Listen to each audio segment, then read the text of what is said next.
What have we here?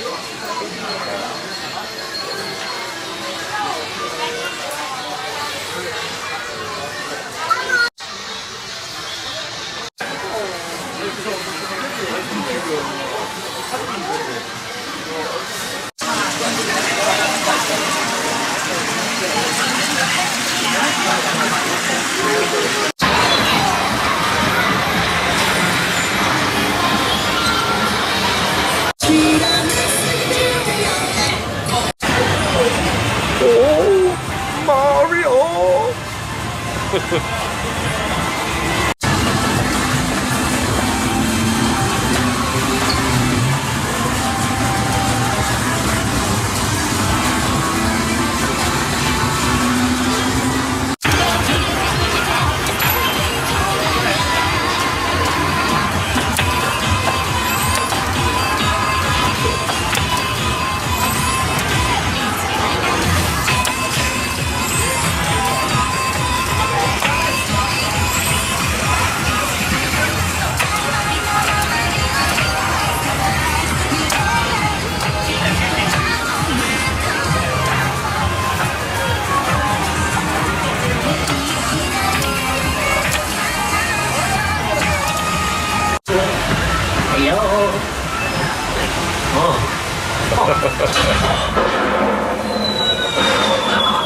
Mario!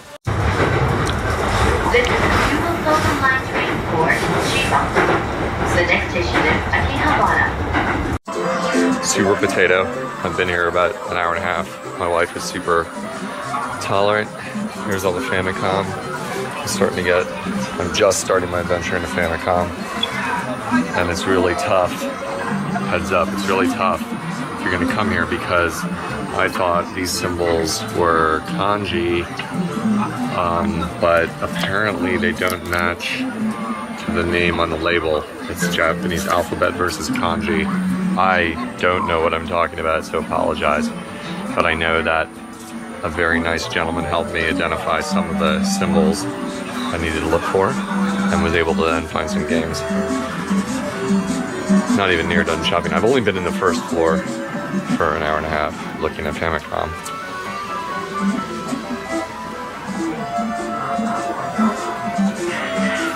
I didn't even look at Super Nintendo because I'm not really collecting that these days. It's too expensive. This is floor 2. I don't even know what this is. I think it's a squiddling hoodie. Yeah. For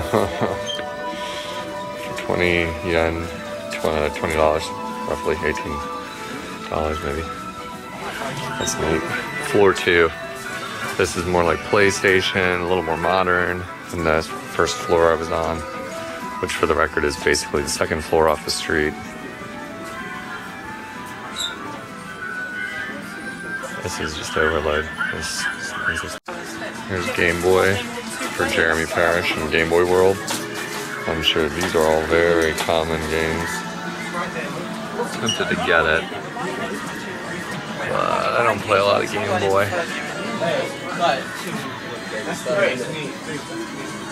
Game & Watch. Classic. Family Film. Baby wipes.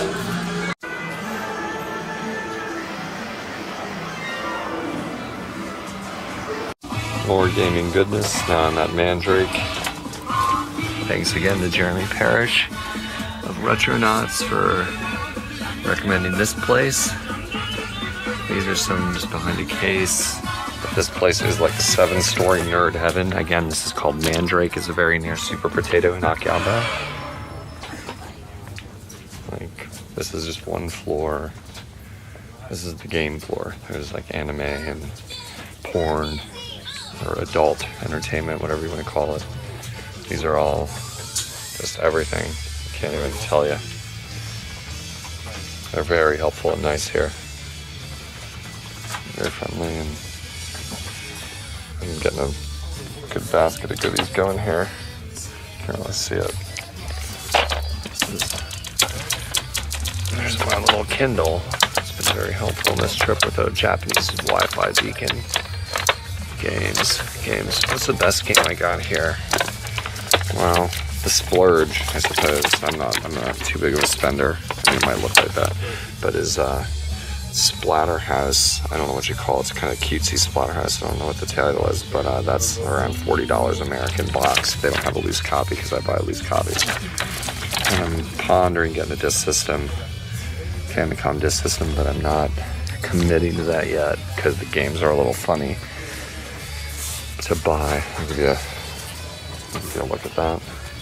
Oh, excuse me.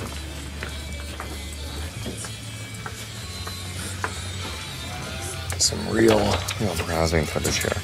There's some Famicom discs.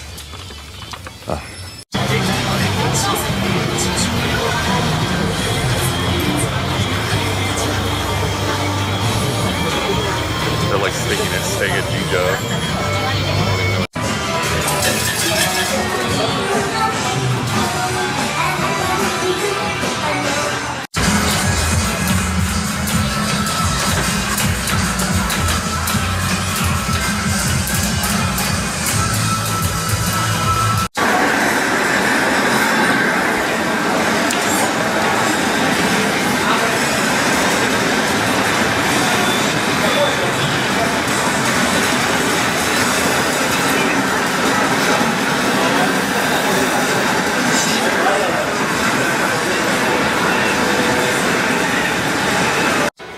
Man, Amiibo prices are even like pretty low in Ishigaki. Some of these are regular, like you see 1180. That'd be about I don't know, $10 American. But then the prices range. This is a random DVD store. Prices range, as you can see. They have some of the ones that I'm not very familiar with because they're for other series of Monster Hunter stories. Okay, I've heard of that obviously, but not really paying much attention to it. But that symbol means Super Smash Brothers, I do believe. This here is Jiggly that I want to buy. It's not quite enough of a discount to make me necessarily guarantee I'm going to do it because it's still $9. Remember when what we were ready to pay for these a little while ago? But then you can get like Kid Icarus for like, that's basically like $4, maybe a little over $4. Little Mac for like $6. I haven't checked the prices in America for a while. Diddy Kong for a little over $4. Crazy, huh? Think of how this stuff was going. I won't say what I think about all that, but interesting, right?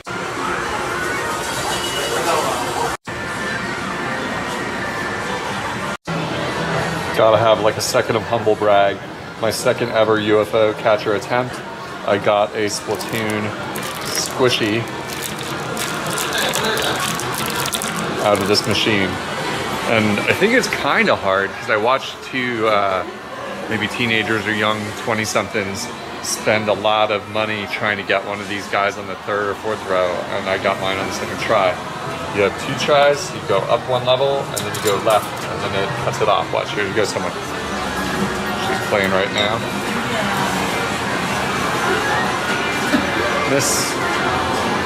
That's like a little scissors that goes out and catches the hook and pulls it off and discharges the prize down through the bin like a quick machine.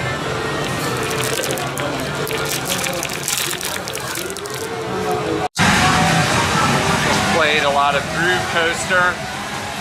It's a pretty hard rhythm game. I met Tato in Osaka. Neat game. Do a lot of different things, tap and move those joysticks, and it's cool. This is funny and goofy to see, but on my 3DS, we still do the Street Pass tag, even though 3DS is on the way out. And I've gotten I've gotten like 40 or 50 hits from Japan players when I'm walking around, and my Japanese map is filling out. That wasn't a very good representation because it was only 2 people, but, you know. Cool, right? Street Pass still works. We're now in Denden Town, Nippon Nishi, I believe, or something like that. But this is the world's loneliest arcade. Just tiny little arcade. All Street Fighter machines. It's a white room on the side of the street. play some Street Fighter. And get a death capsule. That's great. Gucci is $60.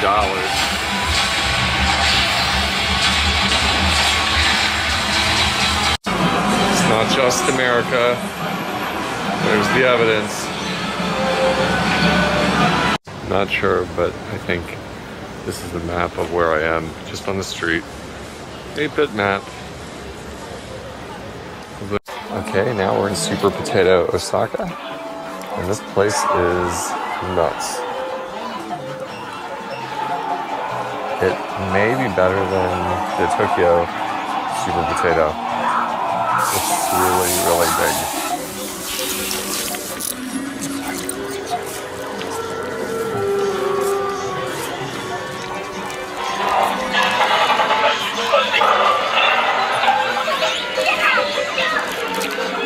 Show you the floor.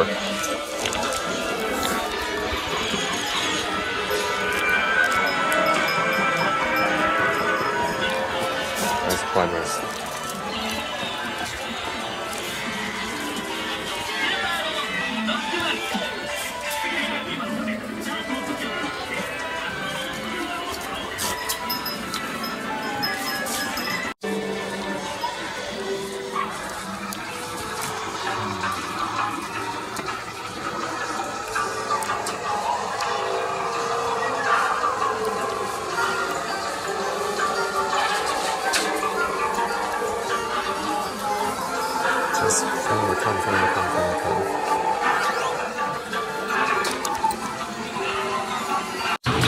Just a Friday night in Osaka, Den Town.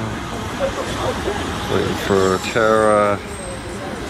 Sitting on the side of a rare planter. Somewhere to sit. The meetup, naturally, it's an arcade. We're meeting up. That's all.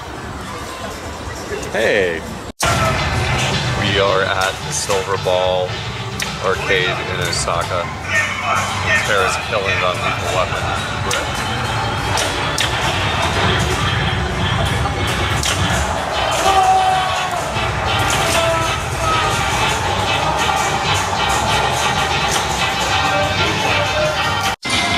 Look at this frickin' pinball game. It plays like episodes from the show while you're like little vignettes from the show. It's hard though. The harder one.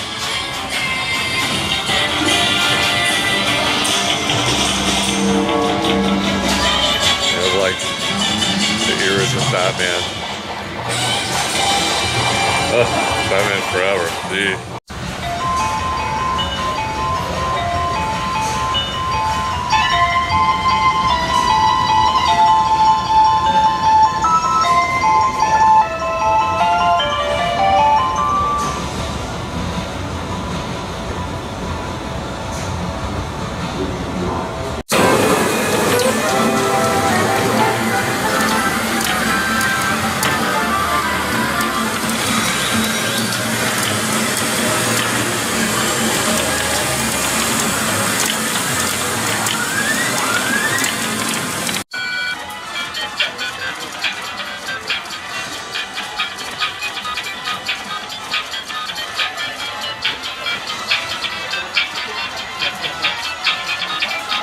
Pokemon Center, Kyoto.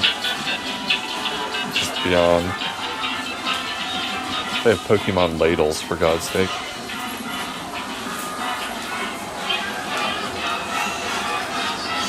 I just wandered in here because I saw it on the map.